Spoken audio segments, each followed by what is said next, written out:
Hi everyone, I'm Charlie Brooks, actress and founder of IAMPRO. Welcome to the IAMPRO podcast, where I interview performers, actors and theatre and filmmakers about their journey into the industry, their process as creatives and how they became pro.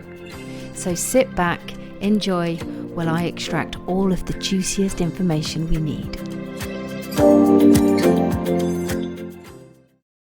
Hello and welcome to this month's Q&A with me, Charlie Brooks, and the gorgeous Rukku Nahar. Welcome, Rukku. Oh, I'm so happy to be here with you guys. Oh, it's so lovely to have you here. I love interviewing actors and creatives who are all different stages of their career, and some that are just starting out, some that are really well established. And I know that you've got a lovely body of work so far. And I want to hear about your journey into the industry, what your process is, and your life as an actor so far. So let's kick off from the beginning. I always like to start with why acting? Where did it come from and why is it in your bones? See, as a child and growing up and going to school, I was actually really, really shy. So acting was something I never thought I would do. Like, it scared me. But my dad always used to say to me, "Oh, I really want you to be on TV as a news reporter." And I was like, "Oh, I could never do that." I was really insecure. I was like, "Oh, I'm not good enough, or I'm not perfect enough to be on TV." And I was just really shy. But then as I was about 14 years old, and as I was picking my GCSE options, drama just happened to be in a block, and I had no other choice. I was like, well, there isn't any other subjects I can do. Maybe I'll just pick drama. And at the same time, my dad had kind of pushed me to audition for a musical theatre show of Guys and Dolls. And he was like, if you hate it, you never have to do it again. But just go for the audition, see how you feel. And I was like, it was all happening at the same time. And I was like, do you know what? He'll get off my back a little bit. Let me just go to the audition. He used to hear me singing in the shower, and it's only my family that would hear me sing. Went to the audition, and it was literally like that changing point for me in my life where I was like, wow, I actually love this. I overcame a fear, and I think the stage gives you a buzz that you don't really get anywhere else. And when I got in, it was a massive thing for me where I was like, oh my God, I actually can do this. And I really enjoyed it. I met so many people that I never would have met otherwise. And I learned so much from them. So from that point, I was like, I love this. I know this is what I want to do already. And then drama fell into my lap at school. And I was just like, okay, I'll do that at the same time. And it was all just kind of directing me down that route anyway. And I am one of those people, I'm like, this is something I'm supposed to be doing. It just felt right to me. And I was like, I'm going to continue doing this because I feel like this is what I'm supposed to do. And since then, I haven't stopped acting. So I just fell in love with it. Amazing. So there's two things I want to pick up from that. One, you clearly had incredibly supportive parents. Yeah, so my dad at the time, he was like, do you know what, if you don't, he always used to say to me, if you don't enter the raffle, you won't win the prize, so just see how you feel. And I just thought, okay, do you know what, I'll give it a go. And since then I was like, now I know what I want to do, I will continue to follow that through. And then I'm always like, what's the next step? Then this is the next step. And I kind of just planned it as I was going along, because no one in my family had had this experience before. No one had gone down through this industry. So it was very, very new, and I was learning as I was moving forward. And I just fell in love with it. That's what we do though, isn't it? You just figure it out as you go. We're all sort of winging it to a certain extent. Do you know what I mean? It's especially when you have a family that aren't from that industry as well, you know. You started by saying when you were young you felt like you weren't good enough, and you had all of those feelings of insecurity. Where do you think those come from, and do you still have them, or do you think as you've gotten older and more successful that they've kind of disappeared? I feel like with the feeling of not feeling good enough, it's not that it goes, it just changes and it becomes about different things. So I think when I was younger, so my parents were separated, and I came from a home where there wasn't a lot of stability, and not massive support, but I was very close to my brothers. And I think from there, I was just like, oh, I've always got to take care of them. I was the oldest, and I was like, I've got to take care of them. And that was always my number one priority. But when it came to acting, it was kind of an outlet for me. So it wasn't straight away that, oh my God, this is going to be my career. It was, this is how I express myself. And if I can make a career out of expressing myself, that really drove me to continue and continue. So I think starting off in the industry and feeling like I wasn't good enough, it became more about, this is how I express myself. So as much as I felt like I wasn't pretty enough to be on screen, or I wasn't as good as everyone else, and I was comparing myself, I was like, but for me, this is actually doing something for me now, and this is a way that I can express myself freely, and I'm enjoying it. And it became that little bit of an outlet of, this is my thing now. So at home, Yeah. yes, I've got to take care of everybody else. Yes, there's a lot of things going on in terms of like my parents separating, but this was my time. So that I kind of overcame it. And then as I was growing up, it became more about, okay, so how do I perfect my craft? And you get these moments where you're like, it slows down and you're like, okay, is it because I'm not talented enough? And you see people maybe in your casting brief doing certain roles that maybe you'd even gone up for, and it doesn't. I think you have to get to a point where you have to understand that it's not about how much you've done. It's just everybody's journey is very different. Compare and despair, right? Yeah. And then it became about that then. So it was more like, am I good enough to continue? Because this person's got the role and I haven't, and everybody has those thoughts. But it's just about being able to understand that, yes, it's a negative thought and it can limit you, and you're like, you don't want to feel like that, but it's so easy to fall into it. Do you know what I actually think? That little bit of self-doubt and insecurity is actually quite a healthy thing to have. And that ability to be vulnerable about that and to own that, people that think that they know it all, I sort of tend to run away from. And Yeah. I think for those of us that, it has gotten easier for me over time, especially in the last 5 years, but it doesn't ever fully go away. And it's so part of me, that kind of the self-doubt, and it makes me Yes. work harder. And it's because we care so much about what we do as Yeah. well, Yes. So I think it's a beautiful thing. Yeah, I Like, actually completely agree with you. we own it. It's nice because as much as it can be a bit daunting and that feeling can scare us sometimes, it is also the driving force that keeps us going, because you're like, okay, I didn't get Yes. it, then the next one, and then it's like, what can I do? How can I make myself better? Yeah. I mean, it can be crippling, and if that is the case for certain people, it can, it can be a form of self-sabotage actually, because you just get in your own way. But if you can acknowledge it and accept it and just go, I'm feeling this and I'm feeling these doubts, and sort of share it with someone and move through it, then it can be really powerful. Yeah. So you did Boys and Dolls, Yes. and then how do we go from there to becoming a professional actress? So I started on stage, and I even did a production of High School Musical as a teenager. I was like, oh, obsessed with Disney. And I did a production of that. And then after that, after a while, I was like, right, which direction do I want to go in? So as I was doing my GCSEs at 16, I thought, now that I've got a little bit of experience on stage, I kind of put together a resume, and I contacted, I think, 42 agents, because I didn't have professional experience. But I thought, I'm just going to try anyway. So I remember every day after school, I would come home and I would be emailing. I'd got my little letter together, I'd put my resume together, and I would email agents. And I think I got about 40 no's. And every time I would get a no, I would be devastated, because I was like, oh, it feels horrible. And I know. that was my introduction to rejection in this industry. And at the time, I didn't know that this is going to be a very familiar feeling, but it also drove me. So as much as it made me go, oh, and then that feeling of not feeling good enough came in, but then I thought, how do you get the experience? You can't have it without going to get it. And to get it, I need an agent to access those roles. So I thought, that's fine. I kept every letter. I was really bad. I kept every letter that said no to me. I thought, that's fine. What's the next step? Love There that. might be more agents out there. And I continued, and I just became obsessed with it.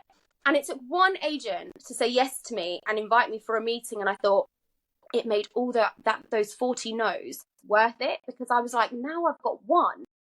And I went for a meeting, and it was just so scary, because it's so much easier to perform to a crowd of people, but when it's you, and it's the same when you're in a casting room and it's just one or two people on the other side, it becomes so much more intimate and scary.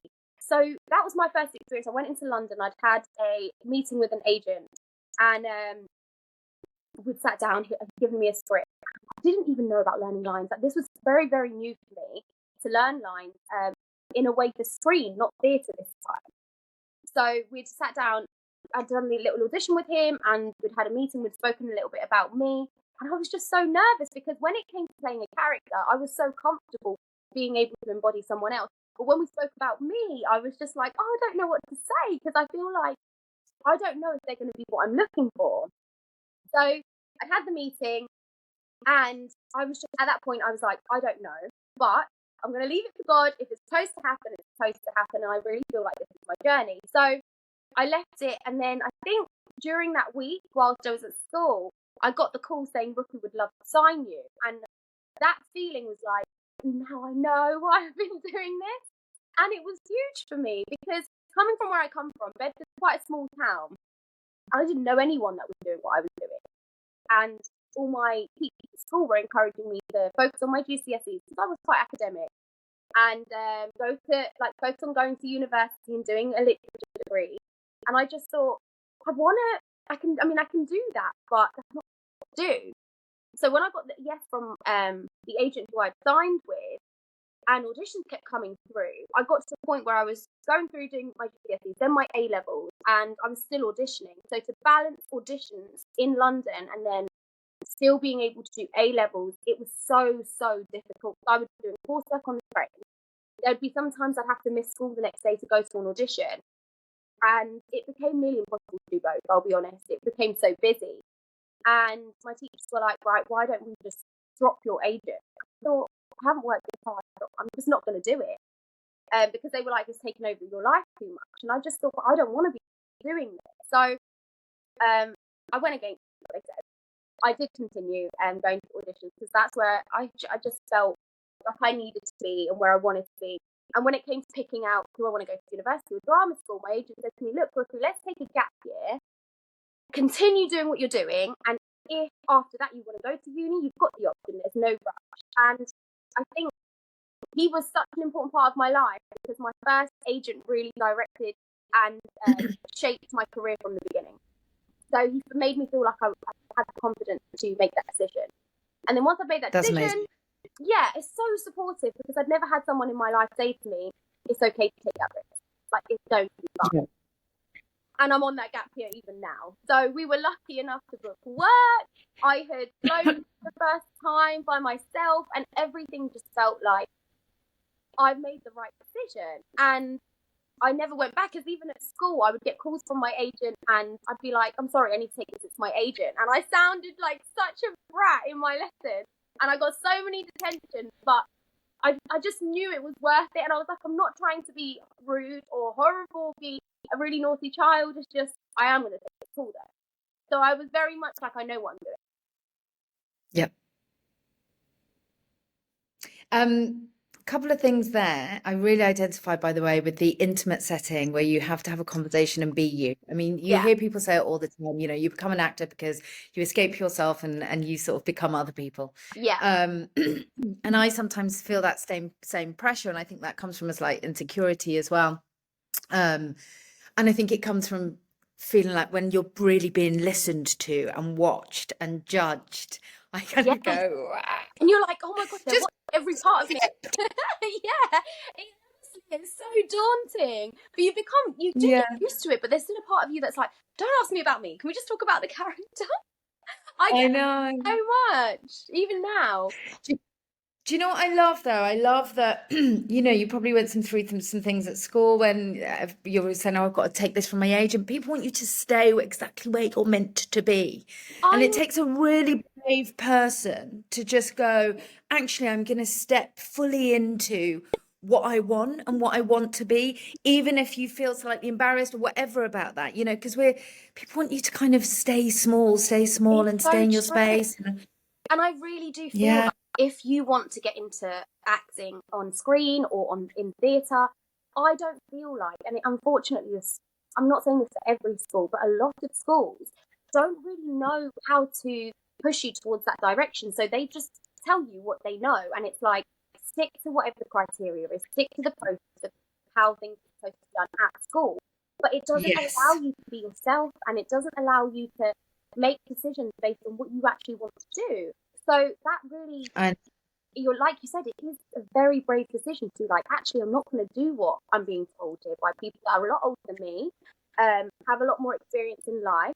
But I just thought, but you can't. And it was really, I think I am proud of myself now, looking back, to be like, you didn't listen. Well, I had a problem listening to adults anyway at that point, so maybe that worked for me.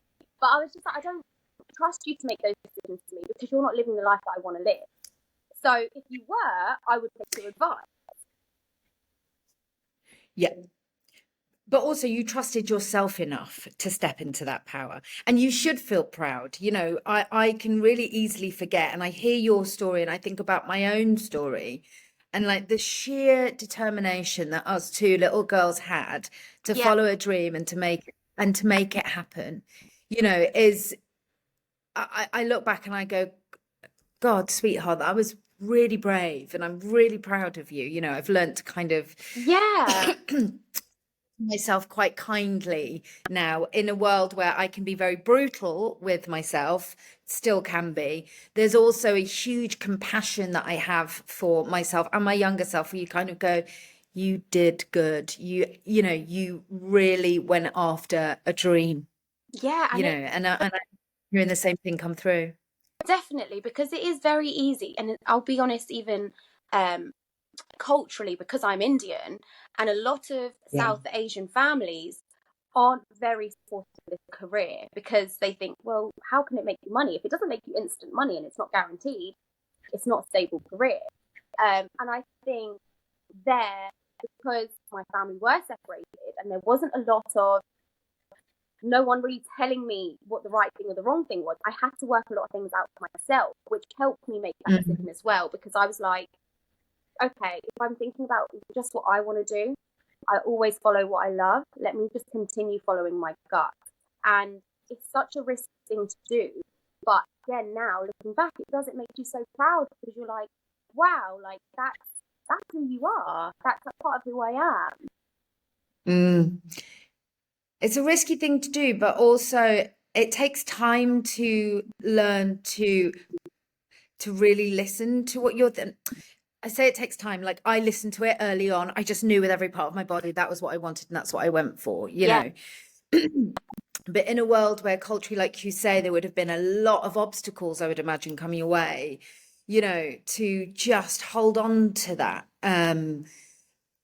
And as I've gotten older as well, it's a real fine balance to find what the intuition is, and to when to say yes and when to say no, and when to push forward and when to pull yeah, back.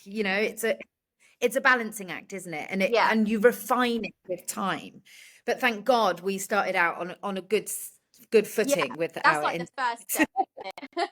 And yeah. yeah, it's the scariest one, but it's just so important. It's so important to know exactly, and you don't always work out who you are straight away, but to know those things about you where you have the confidence and belief in yourself to be like, no, this is what I want. I'm going to follow it. And also, you don't figure it out straight away, and it changes Hmm. constantly. I'm still figuring out who I am. Yeah, We yeah. change, we evolve, we grow constantly, and it's fascinating and interesting. And And even when you um, get to a point where you're like, I know who I am, you're like, well, it changes again. And you're like, now I'm figuring it out all again. So yeah, I know. always a So journey. drama school. Talk to me about drama school. So once I You started, go on, sorry. No, I was just going to say, you went to IDSA, I think. So how did that come about, and what age were you when that happened? So I had signed with my first agent. So I'd met with them when I was 16, and I was 17 whilst I was auditioning. And whilst I was auditioning, I had a lot of work to do. Like, and I knew this as well. There was so much I didn't know. I had so much to learn. Um, because it's great having raw talent, but you need to refine it. And I knew this. So my agent had said to me, and he was honestly so supportive. I'm so thankful for him, because before auditions he would call me in to the office, and we would go over it together. And not a lot of people have the opportunity to do that. And I even now, knowing that I had that makes me appreciate it even more now, because it's so fast paced. People do not have the time to give you like that. So Mm. um, what I had done was I'd gone into those meetings with him, and he goes, "Okay, Rukku, we can actually make this and take it a little bit further. There's a drama school." So the agent I was with was part of that drama school. So it was Identity, and I was with IAG, which is the agent from that drama school. And usually the process is that people go to the school and then they get signed after. Whereas for me, it was the other way around. I'd got signed, now I was going to school. And Right. I had started, so I didn't have to audition. I did go straight through. And I was put in a class, and I would have to go there 2 times a week. It was so strict, and this is where I really learned discipline. I mean, it could be better with my time management skills. Even now, the only thing I'm not late for is work. Everything else I am always late for. Honestly, I'm terrible for it. But work, I'm never late for. I don't know why. It just worked out that way. But 2 times in the week, I would have to go to training. So I would end up missing days of school and my A level. This is when I would have to do my coursework on the train. So my head just wasn't in it. I would be more focused on learning my script for the class that we had. So twice a week I would train there, and I met the most incredible friends who I'm still friends with today. And I think that drama school, we learned so many things. Like, so we would do showcases. I learned how to really develop the script. I'd learn the pressure of making sure I'm not allowed to forget my lines. Like, the principal of that school and the CEO of Identity was super strict. But when I tell you, he really like kicked my ass into like making sure I never went wrong with this stuff. I was too scared to go wrong. And that's all Yeah. it became about. No, I cannot forget my lines. But it shaped me into who I am today. And he also, one thing that I had learned from that school, which wasn't just about acting, but about being comfortable in my own skin, was I became very obsessed with wearing makeup as a teenage girl. And once I was able to wear makeup, I would go to school wearing makeup. I would never leave my house without it.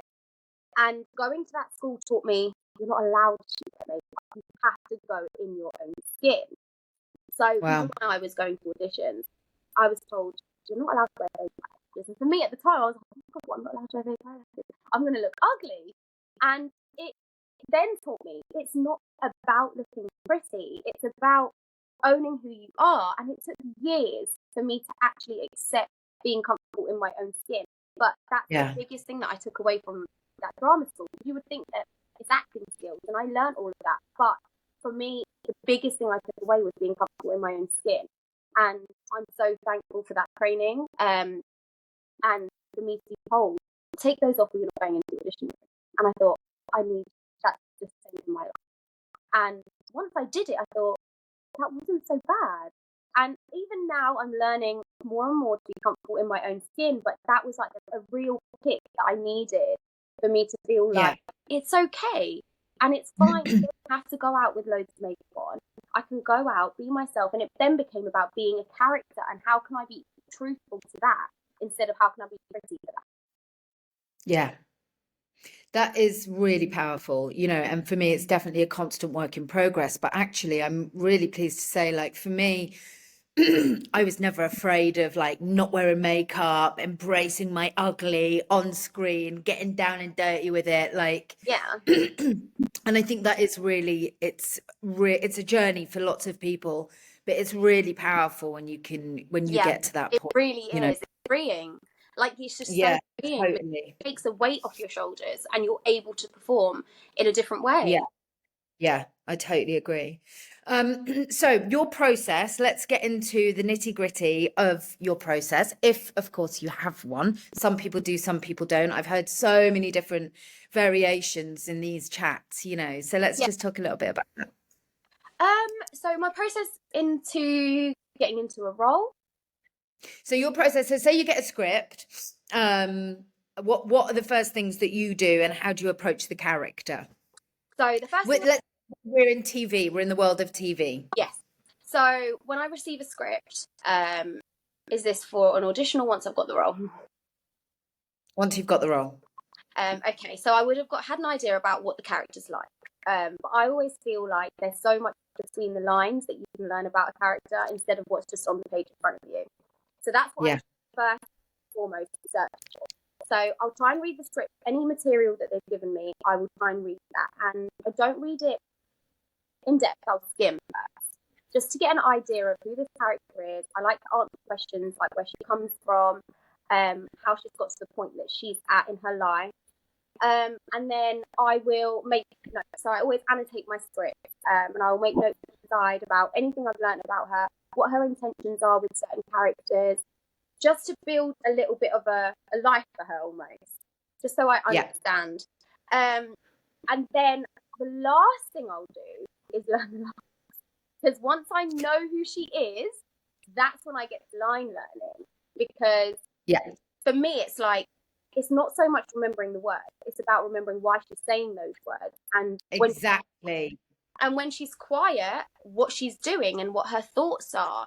I always feel like when I'm watching someone on screen, the most important thing for me is to see what they're doing when they're not speaking, and through their stillness. And I love that. And I love that being able to watch someone and their eyes speak for them. That's so powerful to me. And that's the kind of I want to be. So when people watch me, I want them to be able to have that same feeling of, it's so still, but they get so much from it. And that's the kind of thing I look for in a script, and those moments that I can have that with another character. That's where I want to get to. So the first thing I'll do is skim through the script, know the story, build that character for myself, and then see what I can bring to her in terms of what I would do in terms of mannerisms and how she carries herself. And those little notes are always on my script on the side, and then the line there. Yeah. So, and also when you are under the skin of a character and you know their thought processes, because that's what that is about, knowing, it makes the lines easier to learn. Definitely. If it's the natural sort of progression. And I always feel like line learning is, because I love music as well, and I always feel like line learning is almost like learning a song and the rhythm of it. Because when we speak, me speaking as me, I can be, I know my family always tell me I'm super annoying in the way I speak. So I know that there's like ways I'll go up and down, and it's like you just know it's me from the way I speak. And with a character, it's joyful, by the way. It's joyful. It can be annoying if you live with me, I'm sure, but yeah, it's just a thing that I think when I look at a script, I'm like, so what's the rhythm of this character, and how does she say things, what words does she emphasize? And when you start thinking about that, the words become like a song, and the way you say things, you remember the rhythm of it instead of the words. And it's so easy to remember lines like that. And I'll go over it a few times now. It's so easy to have someone read with you as well, because you don't realize you get things from other people, and you will say something differently depending on how someone reacts to you. So I always find that really helpful to have someone read those lines. But the one thing I do try not to fall into is having a set way of saying my lines, because when you go on to set, the director might have a completely different idea for you, and you don't want to be stuck in saying, oh, but I've learned it like this. I want to be really, really open to the way that the director might perform that. So when I'm learning them, I'm learning. That's why the thoughts are so important, because I'm remembering the lines depending on the thought of my character. And it does, you're right, it's so easy to remember lines like that, because it doesn't become bad then. Yeah. So, oh God, what's the other question I was about to ask? We're coming to the end of our Q&A. Have you done much theatre, by the way? And do you want to do theatre? Is that on the cards for you? So I haven't done theatre since I started when I was so... I know, I'm 28 now. So it's been a little while, but I'll be honest, I've really found my love for TV and screen. So So I'm always more drawn to that. However, I'm a big fan of music theatre, and I think that's one thing I wouldn't turn down. I'd be very interested in, because I love music, and I just think that that's something I still want to explore. But I am a real TV and screen girl. I mean, I enjoy it so much. Now, having done both, I'm like, that's where my real love is, I think. Yeah. Yeah. EastEnders, let's just talk about that quickly. What was your experience, and what was the one thing you took away from working there? Like, what was the best thing you learned? Firstly, I'm gutted we missed each other. I was literally in the coming back. That's such a shame. I know, but at least we met eventually anyway. Yeah. So my experience on EastEnders was, so I'd done a soap before EastEnders. I did Hollyoaks just before EastEnders. So I kind of had an idea of what it would be like going into a soap. However, EastEnders is a completely different ball game. It is so fast paced. You don't have time to go wrong. And that was the first thing I got told when I came on set. It was, "Can't get your lines. You know, you only have like a certain amount of takes." It was daunting, because once you have a storyline, as you know, the scripts come in heavy. And I would go home, and at the time I wasn't driving, so I was taking 2 trains to get to work in the morning. I'd wake up at 3 a.m. and then 2 trains to get home. And those, oh my God, those scripts became my life. I would come home and I would be going through my script. I'd be sleeping with my script in my hand, wake up the next day, get to my dressing room early enough, go through my lines. But it really, really shaped me. I'm so thankful, because now when I get a self-tape, honestly, when I tell you I can learn my lines just before I do the tape, it's crazy. And people will ask, how can you memorize lines so quickly? But I haven't really got an answer. I'm like, I just don't know another way, because of how on EastEnders it was, you had no choice. And when you're put in a situation where you have no choice and you have to deliver, it just becomes second nature to you after a while. So that's one thing. I'm not sure if it was the same for you, but the amount of lines that we had to learn and how quickly you had to learn them, you just didn't have a choice. You don't get to think, oh my God, there's so much on this page. You just think, right, I've got that to do by tomorrow. Yeah, I mean, it can be a lot, you know. And the amazing thing is, I always think, you know, I don't find it easy to retain information now as a sort of fully grown woman. I don't feel like a fully grown woman, but apparently I am. And and so you learn and forget, you learn and dump, learn and dump. And I do think my memory actually does that. But the discipline, you know, the discipline of that, the discipline of the timekeeping, I always say, well, I've been brought up by the BBC, so because I've been there since I was there. I completely understand that. Yeah, and their mentality was to be early is to be on time is to be late, and to be late is unacceptable. It's completely even dream of it. I was like, I would rather get there an hour early, sleep in my dressing room, and then be ready. But I will not risk being late. But it does you. Life's not worth living. After that job, you feel like, oh my God, I can do anything now. Because I went on to another job. I think I'd gone on to another project afterwards, and I was like, this is moving a little bit slow. And they're like, Rukku, this is normal. I was like, you go onto a single camera and you're like, come on, we've done half a page and it's been 10 hours. I did a show in where we had to film in Sri Lanka, and we were drinking out of coconuts. And I was like, why am I drinking out of a coconut first thing in the morning and no one's rushing me? I thought, this is weird. This is not what I'm used to at all. But it's because of how lovely. Amazing in the sun. And I was like, so when are we going to start then? Like, it was so much more relaxed, because you don't really. Nice gig. Yeah. EastEnders is so fast paced. You don't have that moment in between. It's just like this. And that's what I was used to. But it's amazing to go from that, then go on to other projects and be like, oh, I can tackle anything now. What would be your just to wrap up, your piece of advice for actors, younger and older, who are looking to get into the industry? I think the one piece of advice I would have is that you have to trust yourself. Just trust why you're doing something. It doesn't have to be something you can explain to someone else. If people do not understand your journey, that's absolutely okay. Whether that be friends, family, anyone who's close to you, as long as you know why you're doing what you're doing and you stay true to yourself, don't give up on yourself. And I really, really believe that if this is something that you love to do and you want to express yourself that way, you don't have to explain your dream to anybody else. Just stick to what you love doing, continue, and don't give up. Because I feel like once you want to give up, that's the kind of breakthrough moment, and we can use that. I always feel like anything that happens, anything that we go through in our life, I always think this is positive because I can use that, and it will come in handy later on. But yeah, just don't give up and trust yourself and trust why you're doing what you're doing. Trust. I love that. I mean, it is definitely work in progress for me. And I think a breakdown to break through is definitely part of the process I go through. Yeah. And it's a really powerful one. And when you walk through it and get to the other side, it's magic. And also, it's just not something that you do once and you're like, oh, I trusted myself, it went well. But you can continue, there'll be moments where you still will break down and you'll still need to break through. It happens to us all the time. Most jobs. Yeah, all the time, honestly. Most jobs. Literally. So that's why it's important to find that. And everyone's process is different. But once you find that, just remember why you're doing what you're doing, and it will get you through it each time. This is why I'm doing what I'm doing. I'm trusting it. And blind faith is really, really hard, I know. And I'm saying it, but I'm still learning about it myself. But it's just about being honest who you are and sticking to that and being like, I know what I'm doing.